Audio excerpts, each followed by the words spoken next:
Welcome to the Money Huddle, a podcast that discusses financial topics for families, retirees, and small business owners.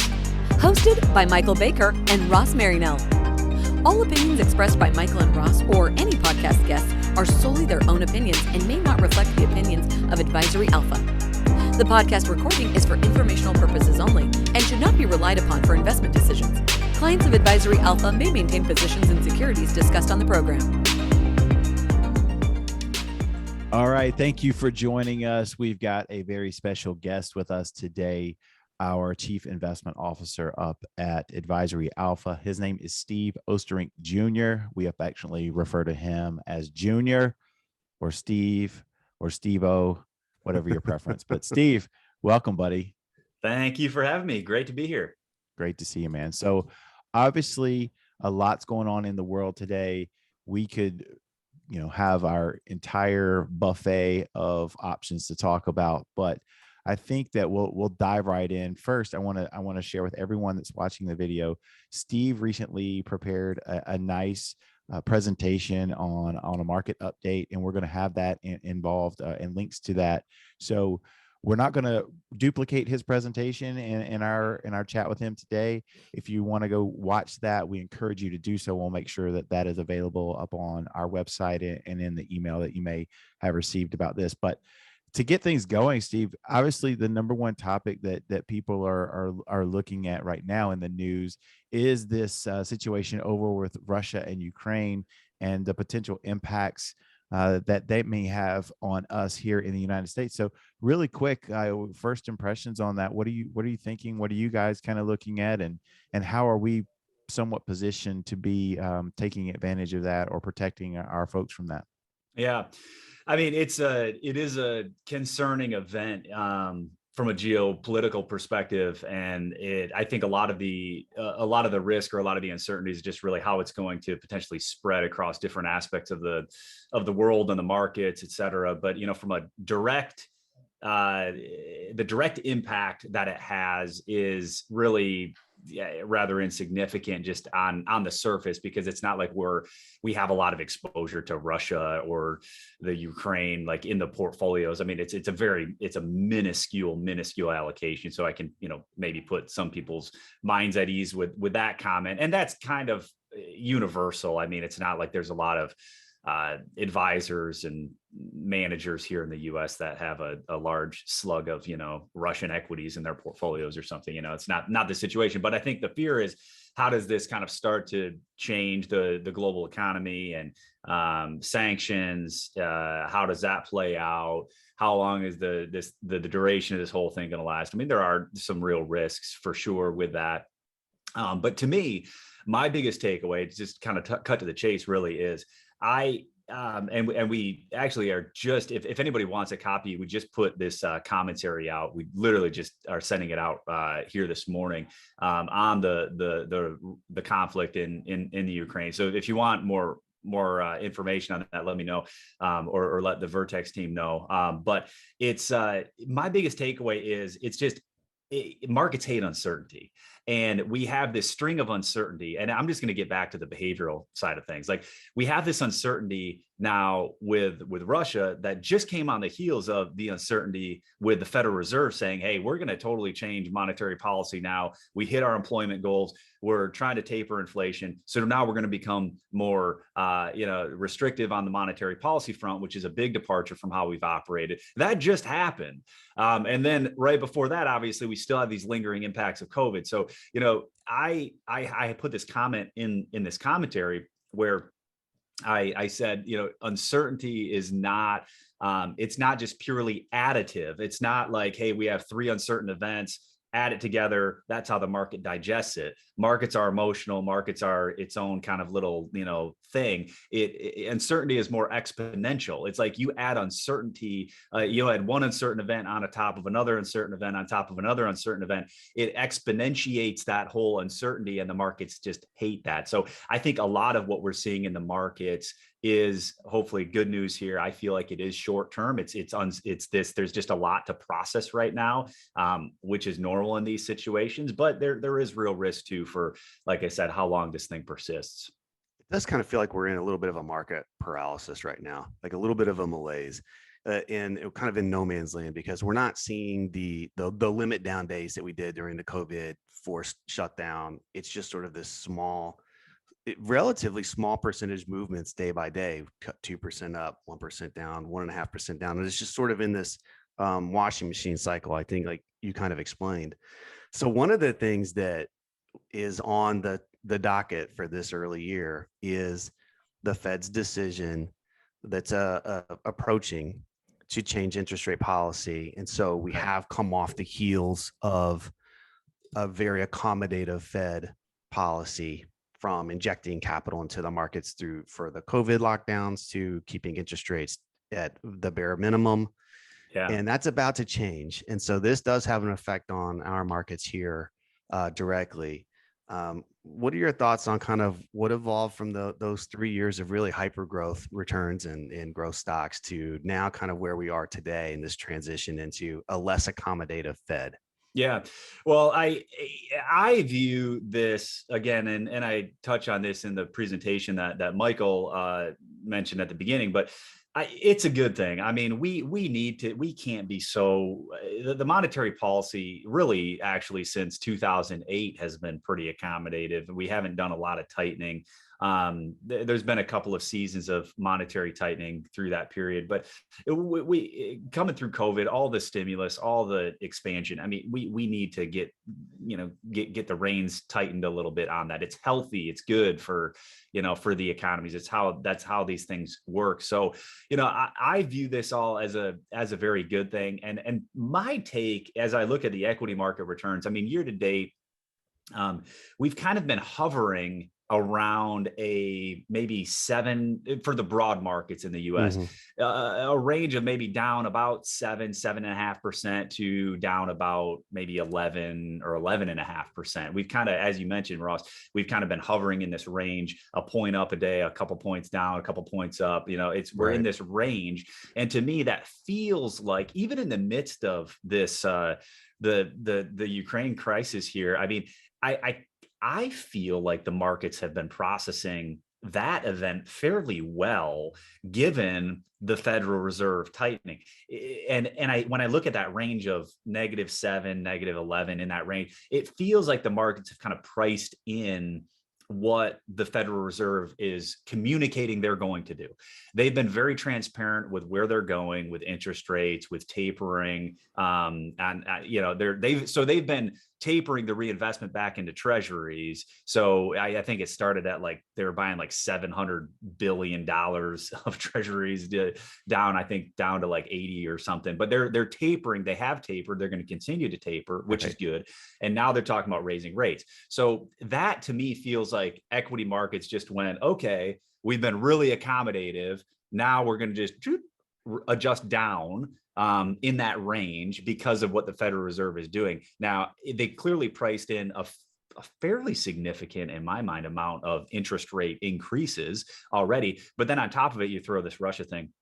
And I feel like the markets have processed it pretty well, because I feel like this is kind of the natural range for what the Federal Reserve is communicating they're going to do. Not that equities can't drop more, et cetera, but I just feel like that to me was the larger driver of this reset of equity prices lower. It's not this Russia thing. I think the Russia thing is making prices volatile, but I don't really feel like they were permanently brought down 5% equities because of this conflict. That to me was because of the Federal Reserve activity. Right. It does feel like we've got people's attention on pins and needles, just kind of the day by day of action of what's happening in Russia and Ukraine. Yeah. But the broad market, I think you're right. I think we've absorbed some of this news that the Fed is most likely going to raise a few times this year. They probably will not take an overreaction to raising rates too quickly now. It would be in my opinion, just because of the added stress of what's happening in Ukraine. And that's a great point too. And there's been speculation on that as well. I mean, this event now is clearly causing the Fed to maybe not rethink their strategy. They've actually been transparent that their strategy is still intact. They're going to raise rates, but it's maybe not so aggressive now as what they were originally planning. So there's a cliche in the market that you don't fight the Fed. And so for the last 3 years or so, it's been a very accommodative policy, pumping money into the system. It's led to some pretty wild speculation in growth stocks and SPACs and IPOs and businesses that aren't really mature and haven't developed cash flow yet. But that might change going forward. How do we see, and we're starting to see this diversion between the value segment of the S&P 500 and the growth segment. This diversion started about 6 months ago where value started to lead. Value has been more resilient year to date than growth by a pretty wide margin. Yeah. And how do we see the shape of our core model, just getting kind of specific into our core model portfolio construction? Because there is a high level of diversification. And I do feel like we're interestingly kind of prepared for some of these market movements.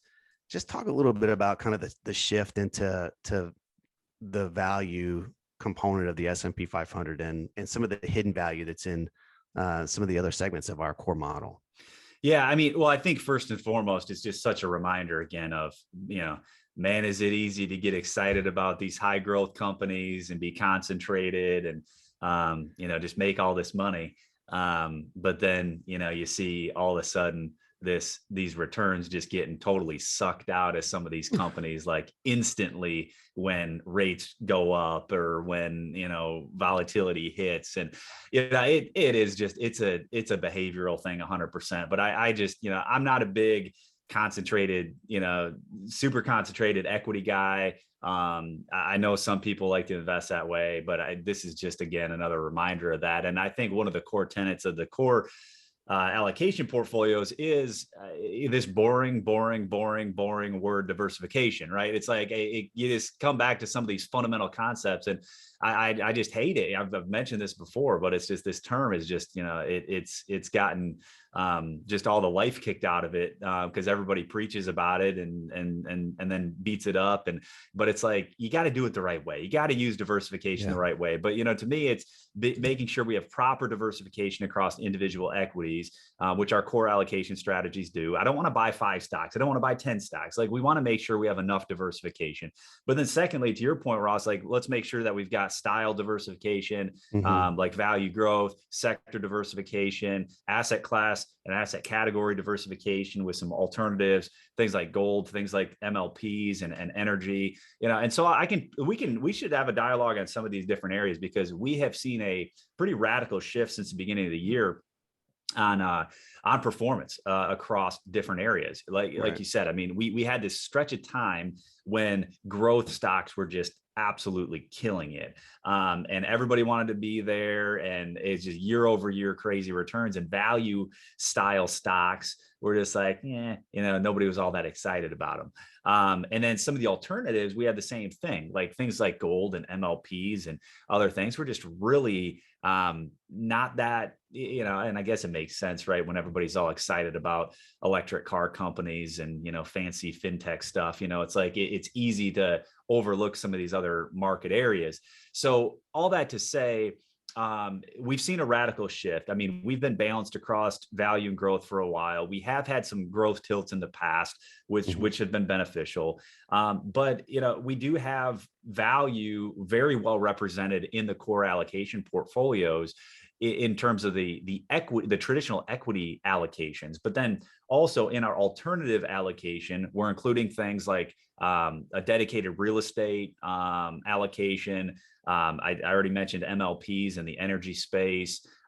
Those areas of the portfolio are very value oriented, although we consider them alternatives, but it brings a larger value tilt to the overall portfolio. And these are the types of things that year to date, and gold as well, physical gold. These things have done really, really well through the volatility that we've experienced over the last couple of months. And yet these are the same things that people a year ago are like, do we really need that stuff? I want to all be in growth, so again, it's just a great reminder of why we have these types of assets in the portfolios, why we have this kind of exposure. But again, all that to say, all diversification is not equal as well. So we've got to make sure we're implementing that properly. I think you hit on a couple of things that are really important. One is that as an investment team, you've had the ability to make those tilts shift. So when the Fed was accommodative, we did tilt those portfolios to a growth allocation to try and capture as much of that excess return as we could. We a lot of times can pare down some of those hard assets during low inflationary periods and make them a lower percentage of the portfolio. But then when we look at today, where we have inflation pushing 40-year highs, it's been very pleasant and a good kind of alternative counter to the growth stocks having those hard assets, because it makes sense. We need hard assets during periods of inflation. They've been a good sort of rebound from some of the growth declines to kind of help balance things out in our portfolios. Yeah, 100%. And we've got to, and you're bringing up this term active management. I speak of active management as a range. Like it's a lot of people will look at active management and assume it is one thing, like timing markets, or other people are much more like buy and hold and they don't do anything. But this is a range of decision making, and our approach to active management is just a balanced thought process there. Like, we're not timing markets, we are making adjustments, but we have this backdrop of foundational diversification that we feel like is absolutely necessary, because nobody can predict exactly what's happening, as much as you'd love to think. And we still, every time there's volatility, the older I get in this industry, I've been in the industry now about 20 years, it's almost becoming now humorous to the point, or entertaining, of every time we get volatility, there's people that think, why shouldn't we just get out and then get back in, when things stabilize? It's like, that's not how markets work. I mean, I just pulled, there's studies on this. Like, if you're out of the market for like the 10 best days, over the last however many years, it absolutely obliterates your total return. I mean, there's so much return packed into such small market sessions that, this idea of timing, and maybe you're thinking, hey, I'm not going to time markets, but I still want to be overly active. It's still, if we're too active, it introduces this element of active risk, this manager risk, and people discount that at times, thinking that it's sustainable. So you just have to be measured with your active management and remain disciplined with your approach. And that's what we do. And Ross, to your point, we do make adjustments, absolutely. But we are ensuring we have this foundation of diversification and these right diversifying assets throughout these different seasons. I think go ahead, Michael, please. No, I was just going to hop in. I think one of the things that is also part of the conversation is making sure when you are allocating assets or investing, that you're considering the time horizon that you're actually trying to invest for as well. We serve a lot of people that are planning for retirement, and yes, there's some specific things that need to be considered when putting together an allocation for retirement. But people are living, 25, 30 plus years in retirement. And so, the same type of growth that you enjoyed while you were accumulating assets, you still want to have a portion of that, present in your retirement portfolio, especially with some of these other things that we're seeing. But you're right, Steve.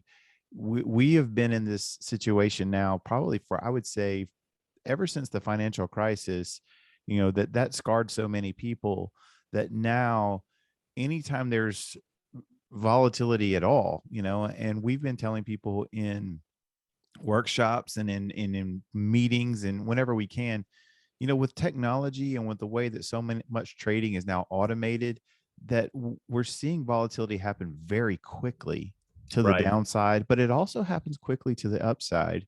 Mm-hmm. And it is extraordinarily difficult to say, well, hey, let's just pull out, because things could turn on a dime, as we have seen. And, you could be sitting out. Case in point is COVID 2020. I mean, that was a really scary period when the market dropped, basically over less than a month. We were down, the major equity indexes were down over 30%, in like 22 trading days was the story that was quoted out on CNBC. But like Ross and I, we've talked about on our podcast, if you just missed like one statement cycle, like one quarterly statement cycle, like you started looking at your statements again in June, July, you might not have even realized like what had just happened, because of the recovery was so swift. And I think that is the key, is understanding hey, if your investment time horizon is correct, some of this volatility, it ends up being very small static in the long run, even though it's painful to kind of endure. So we try to encourage people, don't subject yourself to the day-to-day waterboarding of the financial news media, because they're going to continue with the headlines because that's their job. Their job is to get eyeballs.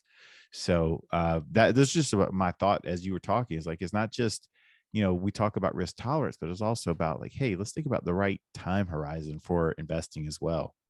Yeah, and one quick bit of this isn't a specific quote or data, but to support what you said, I mean, the idea of short-term intra-year losses. So a lot of people look at calendar year losses in the S&P. And they're like, all right, generally, and if you look, this is interesting, they're up. I mean, it's something like 75% of the time. Like markets are up a lot more than they're down. And to it's your like point, 4 out of every 5 years are positive. Exactly. But if you peel that back, the intra-year volatility. So to look at the max losses that occur every year in the markets, it on average, like I forgot the exact stat, but it is very typical for markets to lose 10% or more within the year, yet almost the majority of the years and positive. The point is here, like the kind of volatility we're seeing, it doesn't mean the year is going to end this way. Maybe it will, but if you look historically, the numbers support that we're not. But the idea of having a drawdown in the year of 10%, that's normal. Like that's just a typical part of how these markets work. So, back to your point there, just on being cognizant of time horizon. Yeah, if you're investing for a month or two, or a short period of time, I mean, obviously equities not for you, but we are living longer. We need to depend on equities for longer term growth and to protect against that longevity risk. Yeah, and another thing that people do that especially, and this comes out, I see a lot in down markets, is the losses become nominal.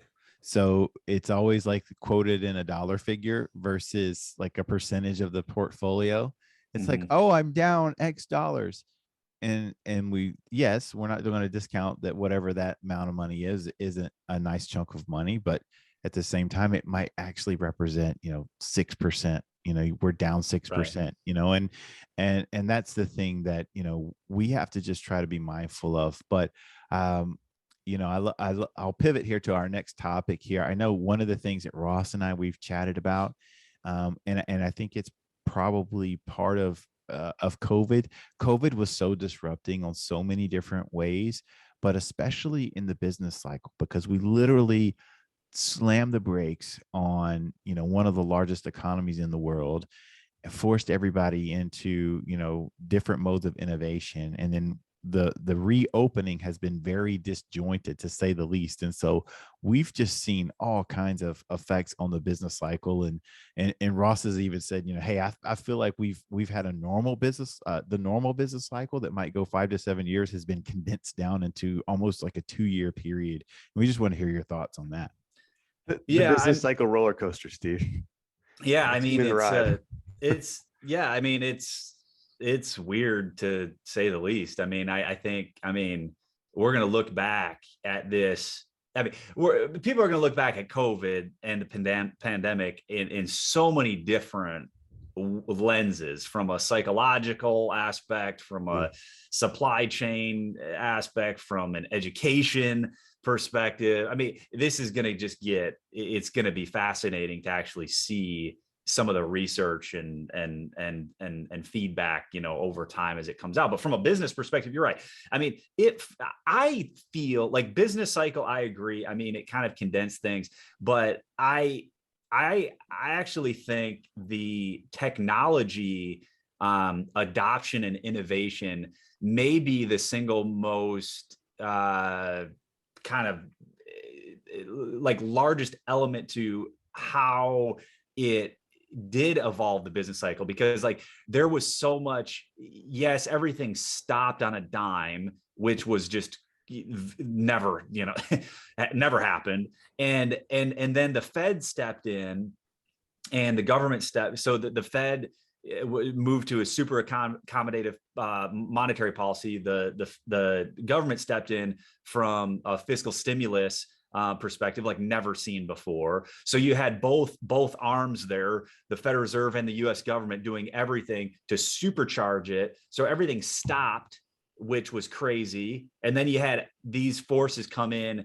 and just absolutely just create activity, which that just spurred like that whole thing. If you just stop there, stopping on a dime, having these forces come in like never before, like we've never seen to stimulate.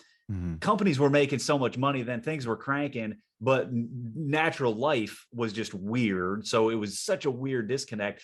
But then I think it was the technology response, like looking at how companies were forced to staff and operate, totally changed. How consumers were forced to change how they operate. But then from a purchasing perspective, but then also looking at how just everyday life was conducted with Zoom, with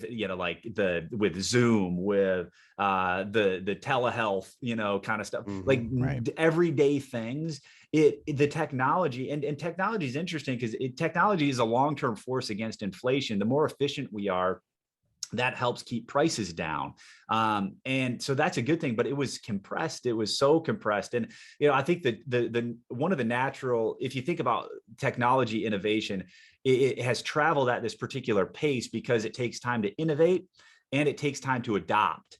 But with COVID, it forced both of those things to the point where, Ross, your comment about having the business cycle compressed from a 5 to 7 year period down to a 2 year period, I actually relate that to technology. We had 5 to 7 years of technology innovation packed into 2 years out of necessity.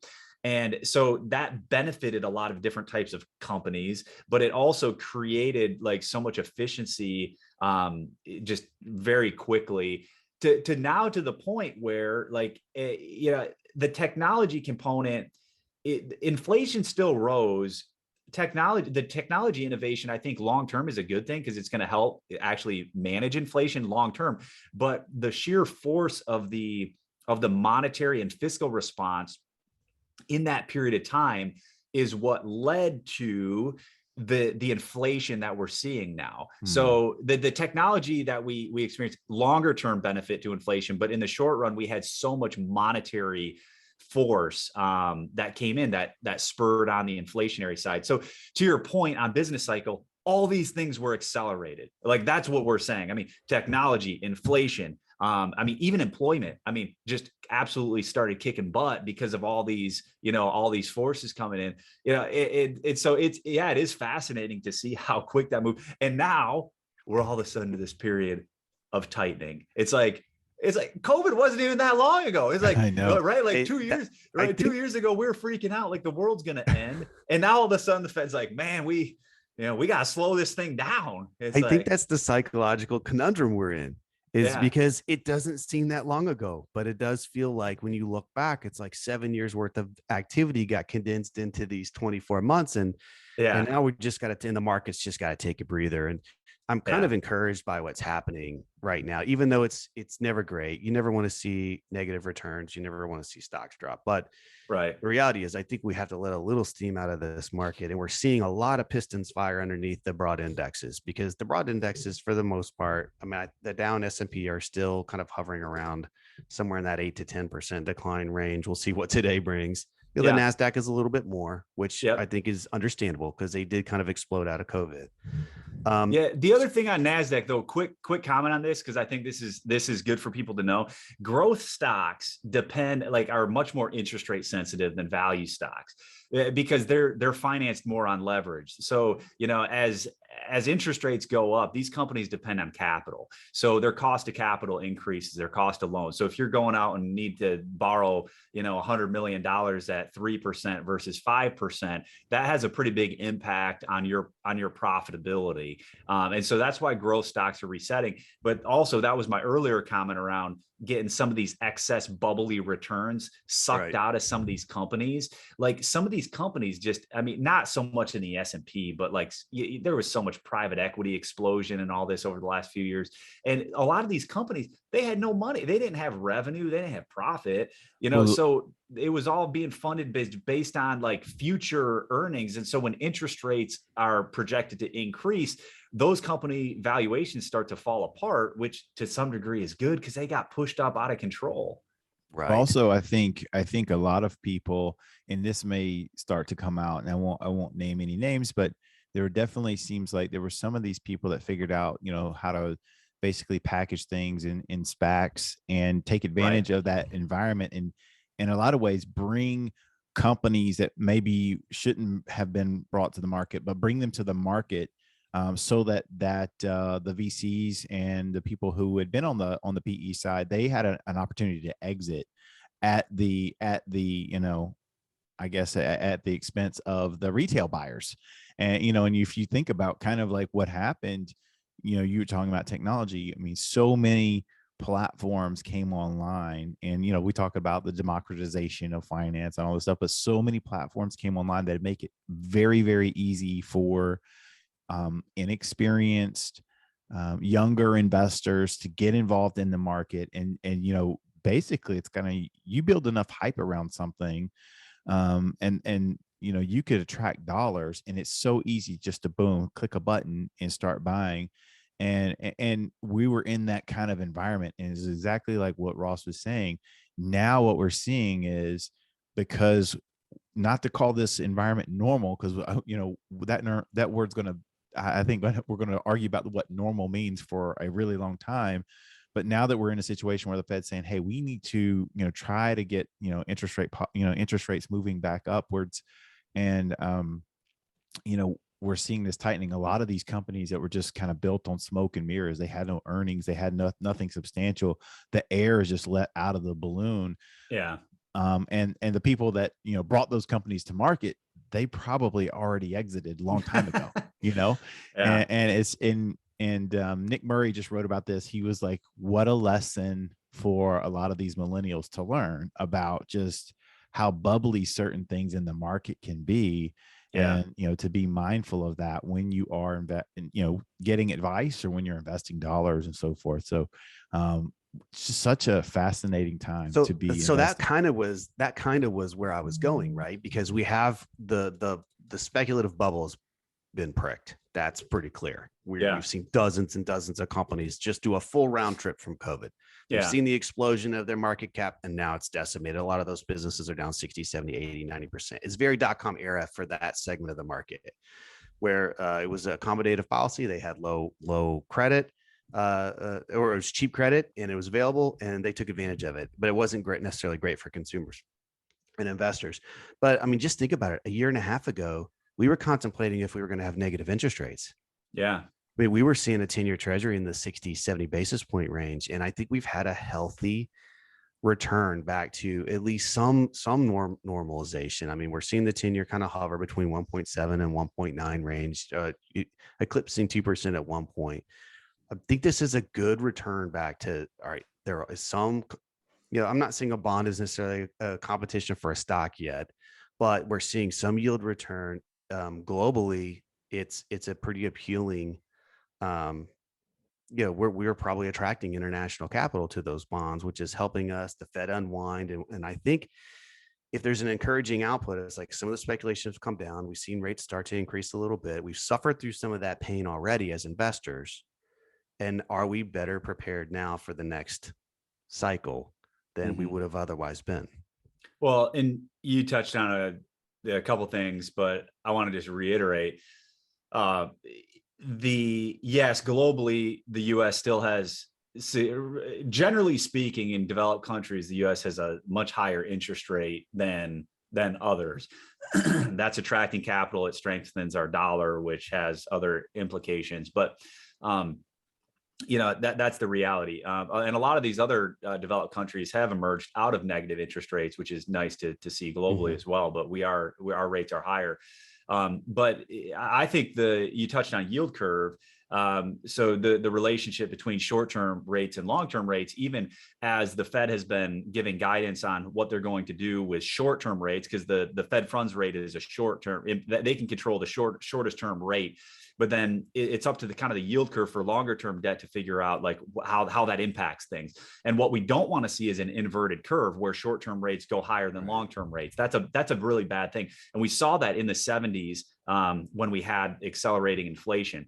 And so that's a very big difference today. Now, and hopefully it stays that way. And it looks like it will. So even as the Fed has been really aggressive prior to the Russia conflict, they were, I mean, I look at it, I don't know how much more aggressive you can be when you're like, a double, a potential 50 basis point rate increase at our next meeting. Like that's extreme. And, we're speculating at like many rate increases between now and the end of the year. Like it was pretty aggressive. Now it's kind of tapered because of the Russia thing a bit, but still they're doing that. So, but why I bring that up is when the Fed speaks, the markets listen, and short-term yields went up because you have to understand, again, markets, bonds, stock prices, they are a leading indicator, right? Like they are going to predict what's happening. So if the Fed's saying they're going to do something, these asset prices like reflect it like so quickly. That's just how these things work. So the fact that the short end of the curve did go up, the yield curve flattened, which is natural. I mean, if the Fed says they're going to raise interest rates in the short run, it's natural to see a flattening of the curve. We saw it, but we also saw longer term rates kind of increase at a lesser to a lesser degree than short term rates. So it went up in the long end of the curve as well to keep our curve normal. And so I don't want to underemphasize that because that's a very, very big deal. If we saw an inversion of the curve, that would be a lot more concerning. So the fact that the Fed was this aggressive with their communication and that the yield curve is still normal, that's really a great signal to the strength of the markets. But yeah, to your point, nobody likes volatility and all that, but we have to look at some of the longer term factors at play here. Well, as we kind of like wrap up the conversation, I wanted to get your thoughts a little bit, and this is something you speak about in the presentation. So someone, again, we'll have a presentation we'll make available that that Steve put together on a lot of these topics, where if you're into data and if you're into numbers and you're into kind of some specifics, that presentation is for you. But one of the things that is constantly talked about, and then we're going to hear about it frequently, because it's an election year, is the national debt and the deficits and the deficit spending that's going on in Washington, combined with the rate increase. And that, again, we led off the conversation with one of the things that people don't like is uncertainty. And we've been going through uncertainty on top of uncertainty. And that's kind of created this churn that we've been in for a while with the market, just trying to make sense of things. But can you just share a couple of thoughts on what you see as far as the deficit spending that's happening, current debt in the country, and just how we could be looking at that as investors, and how that might be impacting us moving forward, kind of a forward looking opinion, if you will. Yeah. I mean, that's a big topic. I mean, in 2021 and in the presentation, so check that out. I think it's a good dialogue. But in 2021, we kind of unfortunately broke some records in terms of the Federal Reserve's balance sheet, our country's debt to GDP ratio, our national debt in general. Like, I mean, these are things that you kind of know, I mean, without even saying it, that it was going to have a big impact 2021 because of all the stimulus. I mean, you're talking trillions upon trillions of dollars, never happened before. The good news is we have seen some of that kind of improve more recently, and I speak to that in the presentation. It's still a problem, but we are seeing improvement to some of these different things, some of these different financial metrics. And I think we're just in a time right now where, and this is so hard because politically, Congress has, we've got to just get more. we've just got to get smarter with how we use money. I mean, we can use money, we can have debt. That's not a bad thing. But it's become a little bit, in my opinion, a little bit too frivolous, like it's easy to throw money at things. You get a check and you get a check and you get Right. a check. We've been doing a little bit of that. Yeah, we don't. Okay. And we don't, I mean, I'm sure there's crazy studies on this, but it's all the committee stuff, like you don't run your personal finances that way. Most people don't, but when you're part of a committee and you lose the connectivity between how it impacts you personally, the decisions tend to shift a little bit.